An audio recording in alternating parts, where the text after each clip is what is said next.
Audio Jungle.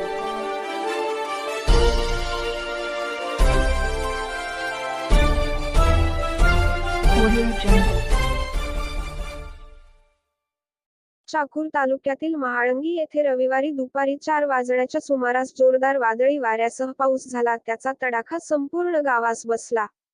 विजेच्या ट्रान्सफॉर्मरसह झाडे उन्मळून पडली. दरम्यान वीज होऊन दोघा शेतकऱ्यांचा जागीच मृत्यू झाला. गावात अनेकांच्या घरावरील पत्रेही उडाली, त्यामुळे त्यांचा संसार उघड्यावर आला आहे. विजेचे खांब पडल्याने वीजपुरवठाही खंडित झाला आहे. शिवाजी नारायण गोमचाळे 30 व ओमकार लक्ष्मण शिंदे 35 असे मयत दोघा शेतकऱ्यांची नावे आहेत. आज रविवारी दुपारी 4 वाजण्याच्या सुमारास महाळंगी येथे जोरदार वादळी वाऱ्यासह विजांच्या कडकडाटात पावसाला सुरुवात झाली. दरम्यान शिवाजी नारायण गोमचाळे व ओमकार लक्ष्मण शिंदे हे शेतकरी शेतात काम करीत होते, तेव्हा वीज पडल्याने त्यांचा जागीच मृत्यू झाला. प्रचंड मोठ्या प्रमाणावर आलेल्या वादळी वाऱ्याचा तडाखा संपूर्ण गावास बसला आहे, त्यामुळे विद्युत खांब जमीनदोस्त झाले. त्याचबरोबर विजेचे ट्रान्सफॉर्मरही पडले. शिवाय अनेक झाडे उन्मळून पडली आहेत. यात एक ऑटो ट्रॅक्टरचेही नुकसान झाले असून अनेकांचा संसार उघड्यावर पडला आहे. वादळी वाऱ्यामुळे मोठ्या प्रमाणावर वित्तहानी झाली आहे. अनेकांच्या घरावरील वाऱ्याने उडाली आहे. त्यात जवळपास 20 ते 25 लाखाचे नुकसान झाल्याचा प्राथमिक अंदाज आहे.